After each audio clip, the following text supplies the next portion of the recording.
Good evening and welcome to NEWSBREAK Live. I'm Hiba Samad. It's Tuesday, October 15th. Thanks so much for joining us. Here are your top stories for tonight. Torrance firefighters are visiting local elementary schools throughout the month to teach fifth graders all about fire safety. Firefighters made a stop at Fern Elementary School today to demonstrate the proper way to stop, drop, and roll. It was also a chance to educate fifth graders on how to perform first aid for various types of burns. Students were encouraged to come up with a safe evacuation plan at home and pay attention to smoke detector batteries. The event is one of many hosted as part of the city's Fire Prevention Awareness Month, an expansion from Fire Prevention Week. Officials say this year's theme is all about educating the public about planning and practicing escape routes during an emergency. This training is held annually at Torrance Elementary Schools during the month of October. Tune in to This Week in Torrance to get a closer look at what the students learned.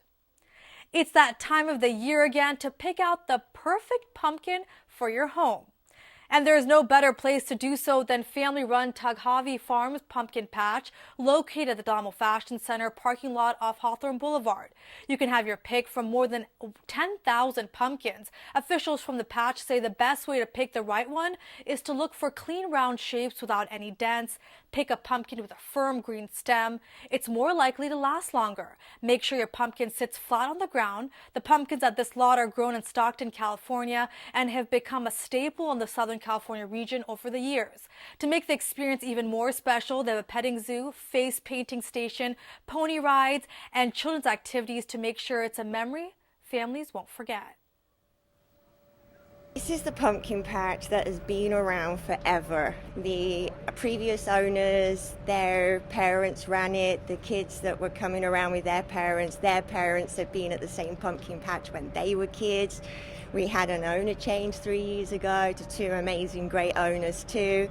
And it's just a family pumpkin patch, and we see the kids grow up. They come back year after year. Admission is $2 per person, and children under 2 are free. They're located on Hawthorne Boulevard at the Dalamo Fashion Center. And speaking of Dalamo, Simon Malls are partnering up to spread awareness and combat a deadly disease. More than 150 Simon Malls, mills, and premium outlets nationwide are participating in a range of activities during the month of October to support Susan G. Komen, the world's leading nonprofit breast cancer organization. Dalamo is offering a discount pass program where shoppers who make an online donation of $10 to Komen during this month will receive a discount pass valid at participating retailers. You will also receive a free tote bag and gift. Simon will donate $1 to Komen for each Simon Visa gift card purchased as well. Through the More Than Pink initiative, Dalamo Fashion Center officials say they hope to support Komen's work to save lives and reach its goal of reducing the current number of breast cancer deaths by 50% in the United States by 2026. Breast cancer will kill more than 42,000 people this year alone. Camino College is shedding light on undocumented students to support and build awareness. Through the end of this week, Camino College is joining community colleges across the state for Undocumented Student Week of Action. Today, they hosted a Dreamers Luncheon where guest speaker Manuel Cruz, a recent UCLA graduate and former ECC student, talked about his success story. The week is full of activities designed to advocate and provide services for undocumented students. It's also an opportunity to highlight the challenges this population faces in today's current climate. Camino College has an undocumented student task force that coordinates campus efforts and provides information for students who need assistance. Make sure to tune in next week where reporter Jen Marua takes us to another event this week. The Wilson Park splash pad is up and running again. After some repairs, the pad is offering water fun to the public once again. To start the splash pad, remember, touch the activator button on the top of the stainless steel pole. Officials say don't sit on, stand, cover, or block water jets. The pad is a recirculating system that possesses a 3,000-gallon tank that is located underground, and all of the water drains recirculates throughout the filtration system and then back into the holding tank. Once turned on, the water will continue for 4 minutes and then shut down until the touch sensor is activated again. The state-of-the-art activity provides more than 25 different and random water spout choices. And just a reminder, the splash pad may be closed at any time due to weather, maintenance, or other park activities. Park updates may soon be coming to a local park, and the city wants you to get involved. The Community Services Department is hosting a meeting at Glen Park this Thursday at 4 p.m. It's an opportunity for residents to hear about some proposed improvements and voice their opinions too on what improvements they'd like to see. Interesting city trivia: Glen Park was once a hog farm and landfill. The land was acquired in 1968, and the city worked to convert the land into a beautiful recreation facility. A highly anticipated grand opening of the new Performing Arts Center at South High School will now give students a chance to pursue their love for the arts in a much bigger space.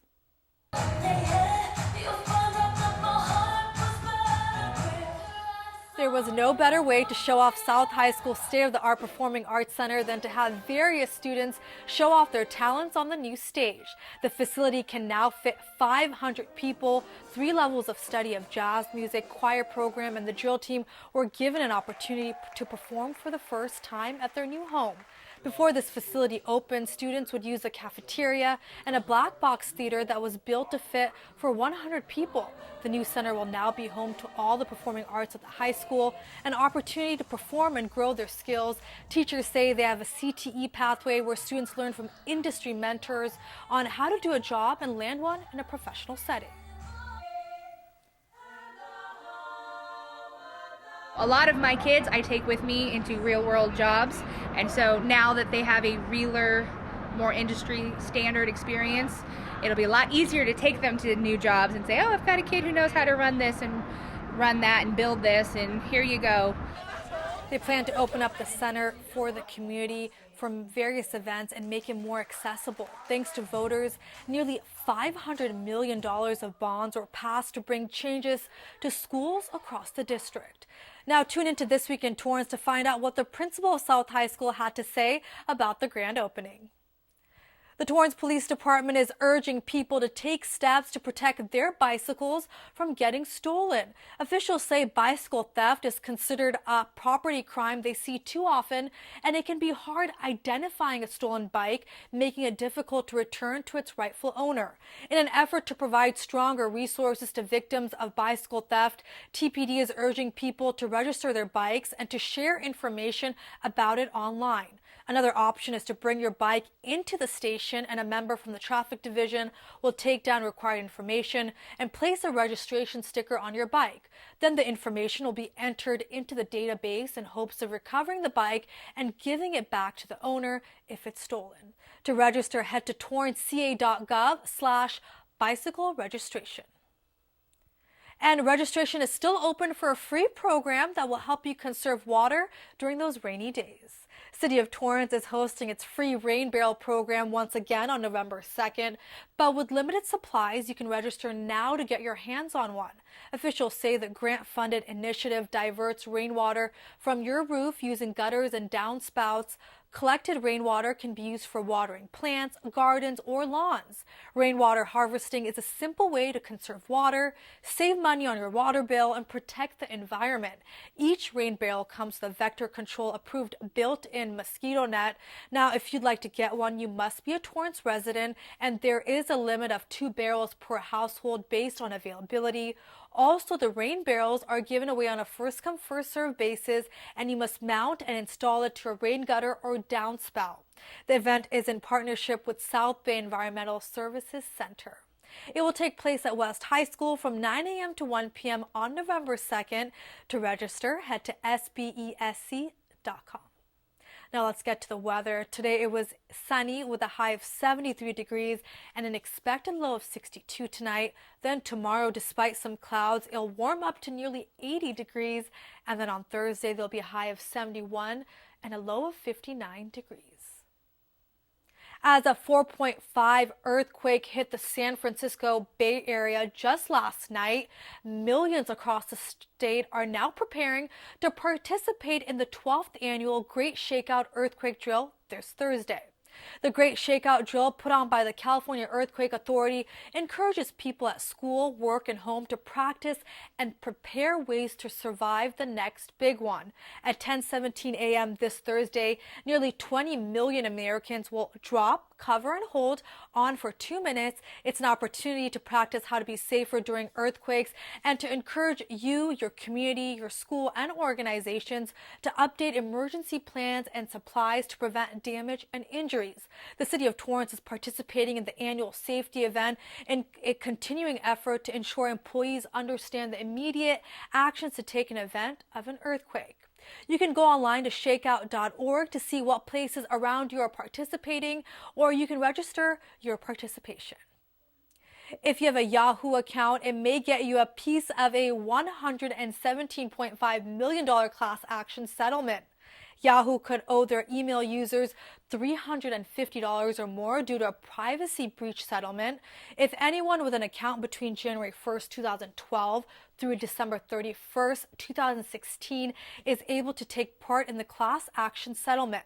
The company says that over several years, hackers have stolen information from users during multiple data breaches. The settlement includes anyone with a Yahoo email, accounts on Fantasy Sports, Yahoo Finance, Tumblr, and Flickr. If you have an account during this time or had an account during this time, head to yahoodataBreachSettlement.com/EN. The deadline to file is July 20th, 2020. If you're a student in California, you will soon be able to get more sleep than usual. Governor Gavin Newsom signed a new law that will make the Golden State the first in the nation to mandate later start times at most public schools. It prohibits middle schools from starting before 8 a.m. and high schools from starting before 8:30 a.m. The law comes after studies show teens are healthier and perform better when school starts later. According to officials, teenagers need 8 to 10 hours of sleep per night to be healthy. Districts will have 3 years to shift their start times. Then you won't want to miss the City Council meeting tonight. The City of Torrance Social Services Commission held a joint meeting with the council tonight to discuss ways to combat a number of issues. And at tonight's council meeting, various topics will be discussed, including homelessness, vaping regulations, and vendor operations at Candy Cane Lane. This and much more tonight at 7 p.m. Well, here are some upcoming events you won't want to miss this weekend. Saturday at 11 a.m., the Western Museum of Flight is hosting its celebrity lecture featuring Robert Hoot Gibson, who will talk about his aviation adventures. Then the Torrance Women's Club is hosting its fall fundraiser to support the South Bay Village on Saturday as well, from 11 a.m. to 3 p.m. at its clubhouse. Lunch will be catered by Our Catering Affairs. Tickets are a donation of $35. And then also on Saturday night, you can celebrate Halloween early with a family-friendly night in downtown Torrance. The Downtown Torrance Association is hosting a fun-filled Halloween event with activities for all ages. There'll be pumpkin painting, music, photo booth, games, and much more. Local businesses will be open late with some treats. Now, in just 2 minutes, Ellery Sanders, fire prevention specialist with the Torrance Fire Department, will join us live to talk about how you can get a head start in preparing for the Halloween holiday to make sure it's a safe one. We'll be back in just a few.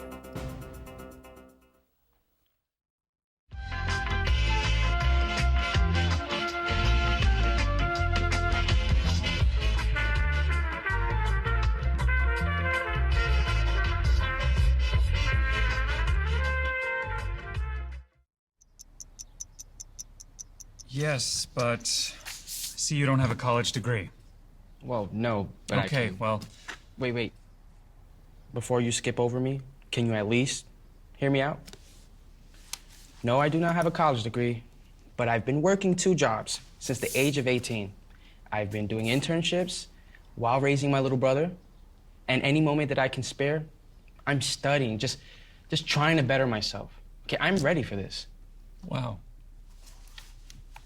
I'd love to hear more. Look beyond the resume and discover new ways to develop great talent at gradsoflife.org.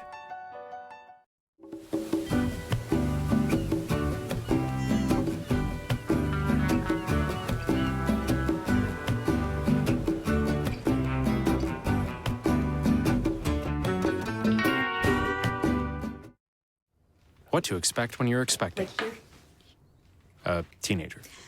Hey guys, today I'm going to show you how to teen-proof your home. First step, hide the car keys, preferably somewhere they would never look. Did that go okay? You have to provide an outlet for their creative expression.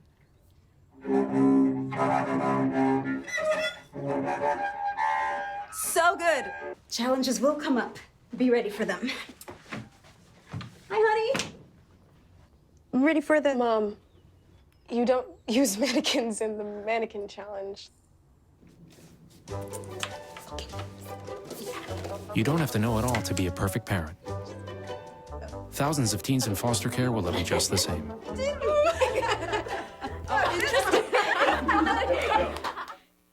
Welcome back to the second half of Newsbreak Live. Joining me is Torrance Fire Department Fire Prevention Specialist, Ellery Sanders. Thanks so much for joining me tonight. Thank you for having me.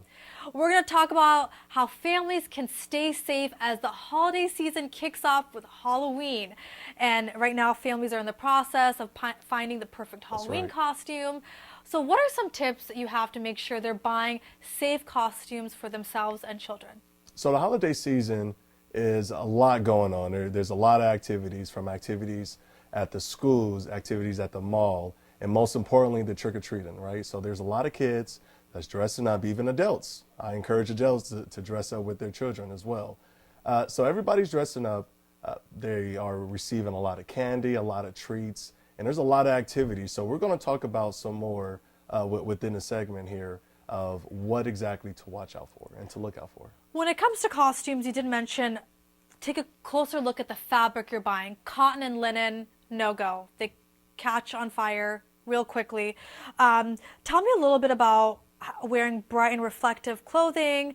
And when you're buying costumes, usually on the label it'll say fire resistant or something along those lines, right? Yes, yes. So I want to encourage every parent, when they seek to purchase any type of costumes for their children, to also make sure that not only you have a costume that's a little bit reflective, because not only from dusk until further in the evening, it's going to be a little bit darker. So it's always good to have some type of reflective clothing, as well as having some type of flashlights. Now, I also want to encourage the drivers. There's also drivers versus pedestrian accidents that occur sometimes within this type of holiday season. So drivers, please be cautious and make sure that you're also driving slow, because there are going to be some costumes that might not have any type of reflective clothing, that might not have any type of flashlights, and that might be running right across the street.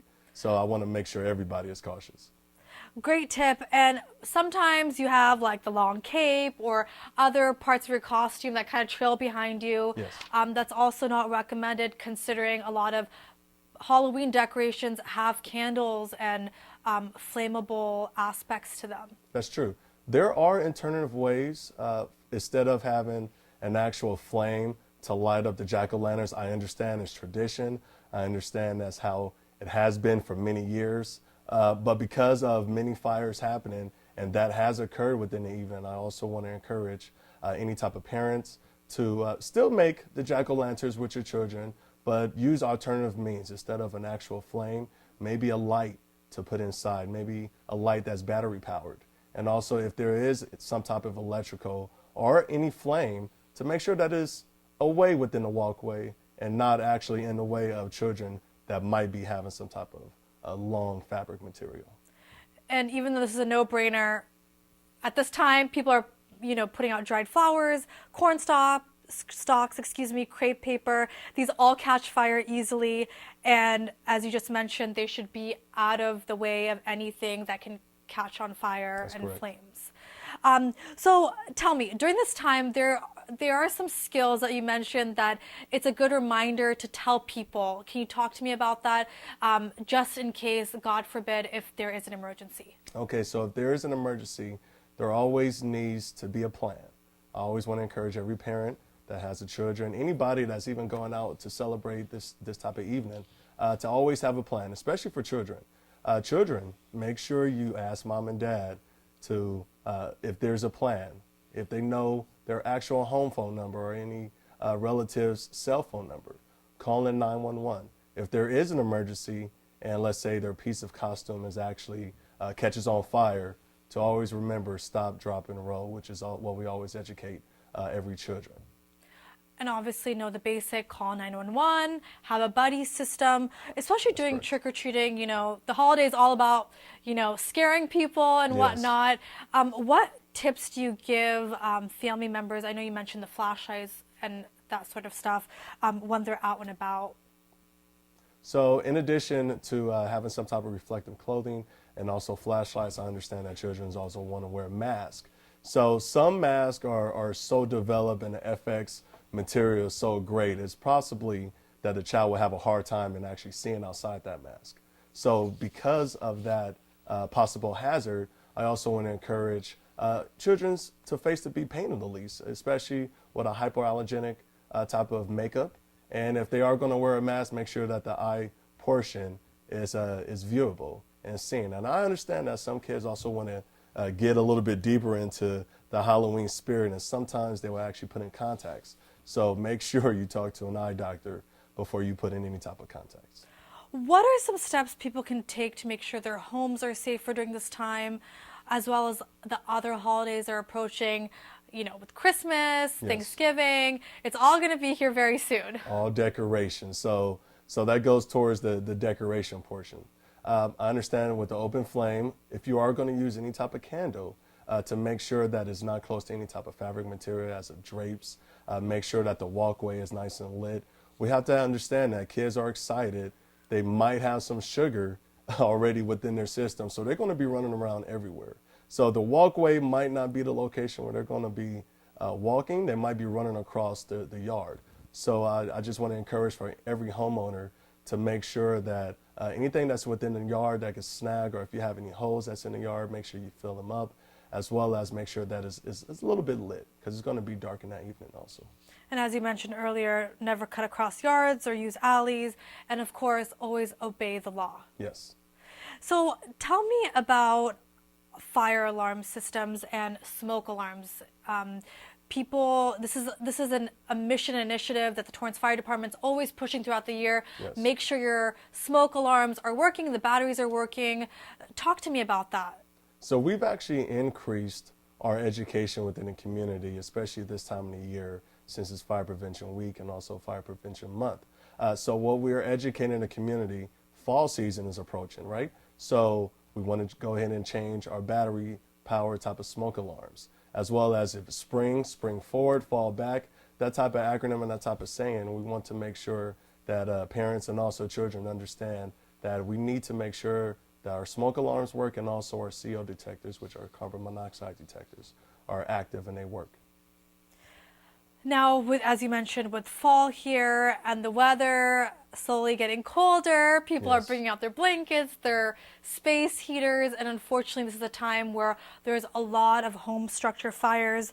I know officials say that heating equipment is leading cause of fires in the United States homes, and local fire departments respond to nearly more than 52,000 fires between 2012 and 2016. Can you talk to me a little bit about that? So emergency calls actually increase in the fall season based on, obviously, the weather. Not only is it getting colder, but we've also had an increase in the Santa Ana winds. So not only there's structure fire, there's also brush fires. But I digress. So since we're talking about actual structure fires, we want to make sure that we're prepared. We know that this type of season is approaching. We don't use our heaters, or we don't heat up our actual building, our residence, every day of the year. So we want to make sure that we actually take precautions before the season actually approaches. So when it comes to space heaters, let's start from the beginning. Of course. If you are going to be buying a new space heater, what to look out for? Let's start with that. Okay, so there's many things that we want to look out for. First, make sure that our space heater is still functional. We want to have a visual inspection within the space heater. If it's number one, if there's wires showing, we do not want to use a space heater. To make sure that there's a safety feature for the newer model space heater. So, for example, if it tips over, that the space heater will actually turn off and shut off. And also to make sure that it's UL listed, a reputable laboratory has actually tested that type of piece of equipment and material. And also check the manual. If you are not familiar with the actual a space heater or with a piece of equipment, just to make sure you actually read and have a better understanding of how to work it properly. Because many people think, okay, you just plug in the space heater and that's it, but that's actually a little bit more to it, exactly. But it's the cause of a lot of dangerous situations. So talk to me about some of the safety tips. So you plug in your space heater, you have it on while you're in the room. If you leave the room, what are steps people should take? And when they're with the space heater, what can they do? Okay, so if they leave the room, make sure that they have a 3-foot circumference type of a clearance. Make sure it's not next to any type of material, fabric material. If it's on the floor, it should be on the floor. It shouldn't be on a table. It shouldn't be over a rug because, once again, it's a hot piece of equipment, and even if it does tip over and it shuts off, it's still some type of current that has gone through it for the heating source. And if you smell gas in your home or anything coming from your gas heater, leave your home immediately, right? That's correct. And call 911? Yes, that's correct. Leave your home immediately, call 911, make sure you have the information that the dispatcher needs. So with the emergency crews that they're going to the residents so they have a better understanding. And also have a place of refuge or a place that you're not crossing the street. Once again, it goes back to the evacuation that we can always plan for if we need to evacuate our residents. We were talking about smoke alarms. Many people tend to forget about carbon monoxide alarms. What is the difference? And this is something you mentioned to me that's very important for people to have during the winter time because unfortunately there are fatalities from carbon CO poisoning.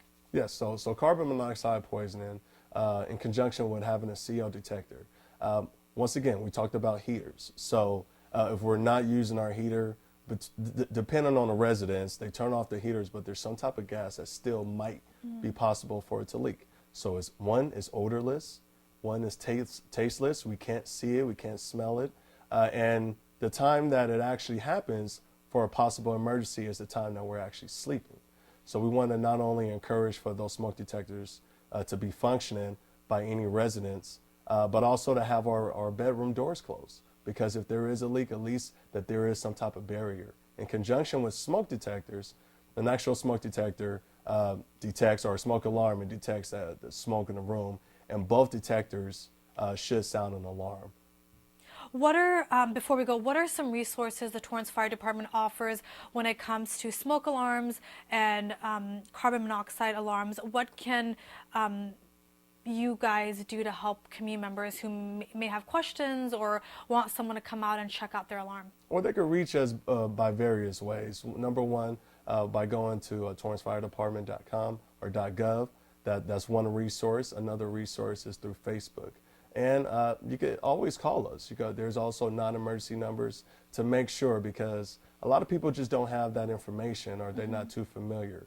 And another thing about smoke detectors or smoke alarms, they're also being updated. One that was made 15, 20 years ago is not the same as one that was made today. Technology has gotten better. Well, Ellery, thank you so much for all these great safety tips. I appreciate your time. Thank you for having me. Have a great night. You too. Well, that does it for NEWSBREAK Live. If you have news or video that you'd like to share, please email us at newsbreak@torranceca.gov. Also, if you missed any portion of the show, you can catch it all on Torrance City Cable's YouTube page. Have a great night.